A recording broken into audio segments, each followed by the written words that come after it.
Welcome back to my channel at The Movie Optimist, everybody.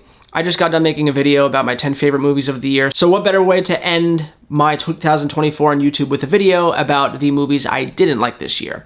Now, I tried to come up with the top 10 for you guys the way I did with my favorite movies of the year, but being that my name is The Movie Optimist, it is very rare for me to actually absolutely hate a film. Even things like Borderlands, which nobody wanted to go see, and the people that did go and see it fucking loathed it. It's almost like those movies killed their parents and they just hated it. Like, that's how much this movie was revered online, how much it was dragged through mud.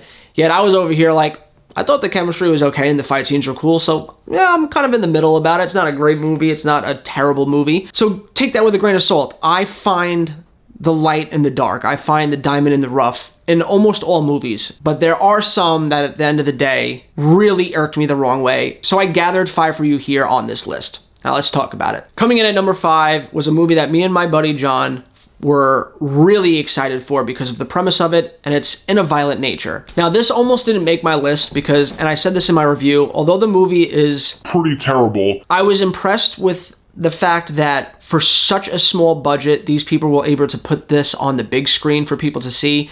These people that made this movie were essentially me and my buddy John. We have our own production company called J Square Productions where we do short films, and our dream is to make a movie and put it on the big screen, and that's what these people did. They're a bunch of nobodies that got a little bit of money together and were able to put this movie on the big screen, so I wanted to give them the benefit of the doubt. And I thought that the practical kills in the movie were all cheesy, and you could tell that they were using dolls and not real people. It was still impressive to see them do it and inspiring for me, but the movie was still pretty fucking terrible. Tonally, what they do in this movie, the gimmick is you're always following the killer.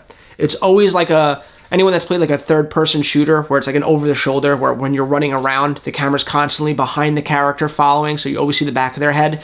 That's how this movie is. You're just, the whole time, this character is just walking through the woods and you're just following behind. And they'll go stretches of like 15, 20 minutes of him just walking. And I'm assuming they thought that it was going to be artsy and cinematic because everything's backlit and everything like that, but it was just really boring. And then, yeah, the kills are cool, but they're very few and far between, so I was just really bored with this film.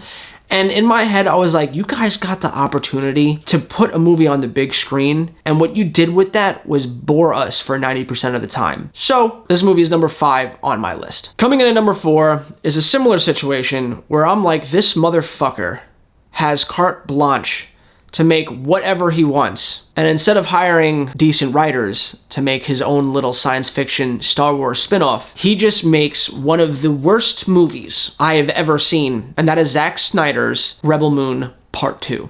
Now, I saw the first one, and I didn't hate it, but I didn't love it either, and I was really skeptical about it, but I was like, you know what? This is the setup. Maybe the second one is where all the Zack Snyder awesomeness will come in and pay off. It didn't. It fucking didn't. It was so fucking bad. Everything. Like, yes, some of the sets were beautiful. Like when Sofia Boutella is being backlit by a giant red moon. Sure, it's nice to look at. But something happened here where Zack Snyder got really lazy with his fight scenes. You go from something like 300, which has some of the best slow motion fight choreography of all time in cinema. In terms of just a cinematography aspect, where the camera is, how long they film before they cut. This movie was riddled with tons of shaky cam, way too much fucking slow motion. Zack Snyder in an interview talked about why he likes to use slow motion, and it's because you get to sit in the moment longer. He wants you to revel in what's happening for longer. But when an entire movie is an hour longer, because the fight scenes are all in slow motion, it's absurd. Every single fight scene is just in slow motion, and it makes everything feel anticlimactic and not epic. You want to see the fast, visceral violence play out, and you don't get that here because everything is just slowed down like 100%. The story is fucking awful. Like I said, the cinematography is bad, the writing's bad, the directing's bad, the acting's bad, the action's bad. Everything is bad outside of Anthony Hopkins' robot character, who's in the movie for 5 fucking minutes. I am a big Zack Snyder fan. I have loved most of all of his films. I liked all of the DC films he's done. I liked Watchmen. I liked 300. I liked the Owl movie that he did, the animated one. I don't like Sucker Punch, but at least if you mute it and you just watch it as like a cutscene to a video game with no dialogue. It's fun to watch. His visuals are there. The action's good. In all of his other films, there's a good balance of slow motion and fast-paced. Think of the Batman warehouse fight scene. Not a single scene in slow motion, and it's one of the best Batman fight scenes we've ever got. So the fact that he chose to film half of this movie in slow motion just perplexes me to no end. And it put me off to him because it was kind of like, you know, people made comments about it and he was pretty much like, this is how I do my thing. And it's like, well, then you're not going to have a career going forward because no one wants to watch this garbage. You got to take the criticism and use that. Take the constructive criticism and use it to better yourself as an artist. Anyway, I don't know. That movie was just such a fucking disappointment. Therefore, Rebel Moon Part 2 gets my number 4. Coming in at number 3 is Joker Folie à Deux, and fuck you, Todd Phillips, for making this movie. This entire movie felt like a slap in the face. Like he wanted to make a movie in Joker that was gonna be controversial, and then everyone wound up loving it, and he's like, well shit, that's not what I wanted. So what I'm gonna do is I'm gonna take the movie Joker 2, I'm gonna make people think I'm gonna give them what they want, and then I'm gonna completely about face and give them something totally different. That's just such a disservice to not only DC, but Warner Brothers for funding this movie, even though they knew it was gonna fucking tank. Like, they put their faith in you and backed up the Brinks truck of money in hopes you'd make something in honor of the legacy of the first one, and you're like, nah, I'm gonna make this movie about a guy that is broken, thought he was the Joker, but actually isn't, is a coward. He's not the clown prince of crime. He just wants to be loved and understood, and it's gonna be a courtroom drama that's boring as all fuck. This movie felt like it was designed to insult the audience and slap us in the face, and that's exactly how I felt leaving this movie. Now, I don't hate it. I thought the movie was okay leading up to the moment where he declares he's not Joker, he's Arthur Fleck, and he's just a nobody, and then it just leads into the downfall of this character up until his death. I thought that if they ended this movie with him embracing the Joker and creating chaos in the streets of Gotham, then it would have been an interesting, not amazing, but interesting character piece. But instead, again, by the credits roll of this film, it just felt like Todd Phillips wanted to make me angry and feel like I was invested for nothing. And after thinking about it for a couple weeks, I got more and more mad. And now I'm just at a point like, fuck you, Todd Phillips. Like, who are you? Why do you think you deserve to do that to the people that made your first film so successful? Tell you what, Todd Phillips has a knack for making a great movie that starts a universe,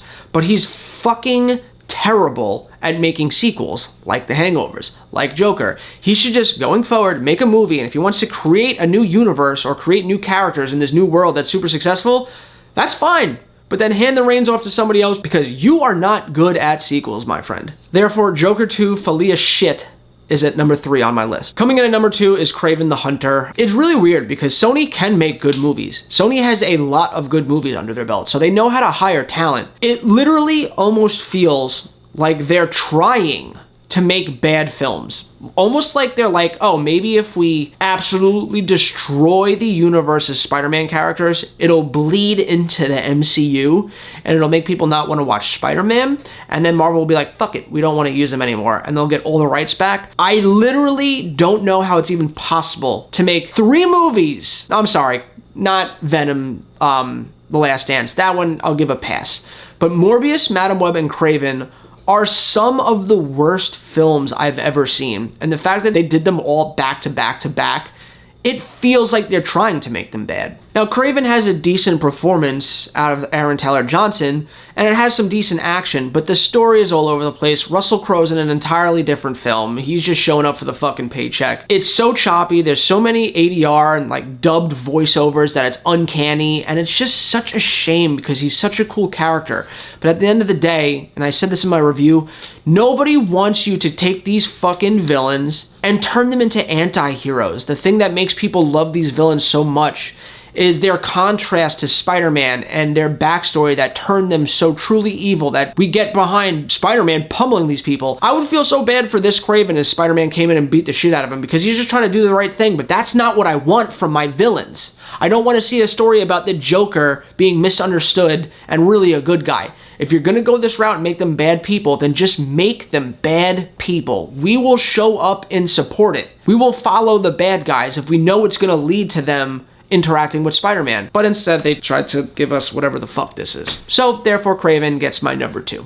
And coming in at number 1 is another Sony film, Madam Web. This is one of the worst films I have ever seen in my life from every aspect. Every other film on this list, I at least walked away with something that I liked about it. Here, I left that film, I was so mad because here I am, I go to work 9 to 5, I come home, I set up this camera, I talk in front of it in hopes that people watch it. I use all of my savings to try and go out and make short films for everyone to see because I hope one day I get to make a movie that people see and that I can entertain. I hope that one day I make a movie that's very Amblin Entertainment like Indiana Jones, and there's another kid just like I was that's struggling, that watches it and just forgets the struggles they're going through for a little while because I bring them this joy. I want to do that for people.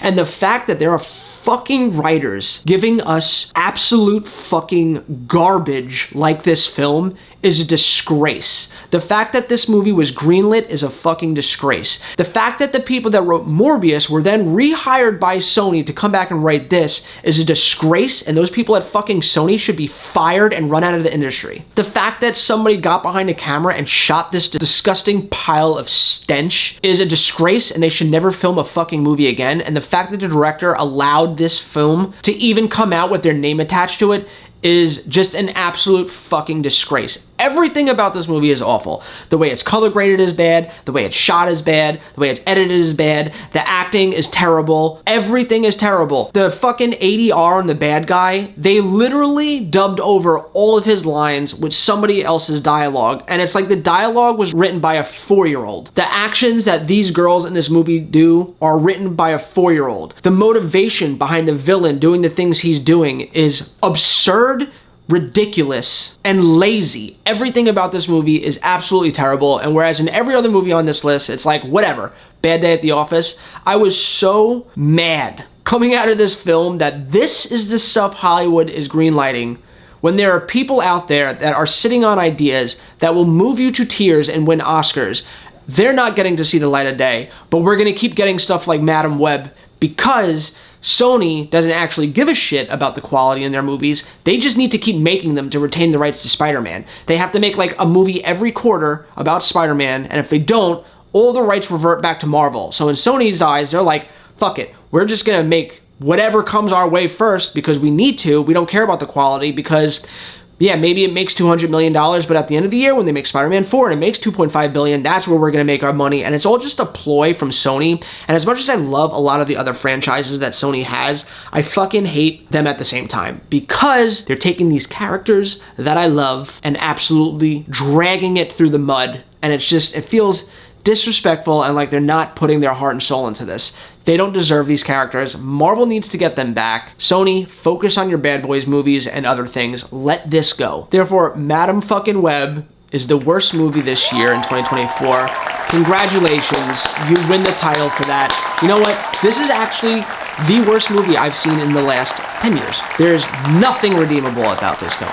Nothing. Anyway, guys, let me know what you think in the comments down below. Do you like this list? Do you agree with my list? Do you have your own top 5 or top 10? If you do, put it down in the comments because I'd love to talk to you about it. And as always, guys, I hope you had a great 2024. I hope that the new year in 2025 brings you all the success you look for. I can't wait to bring you more videos. And as always, guys, I hope you have a great rest of your weekend, and I'll catch you next time.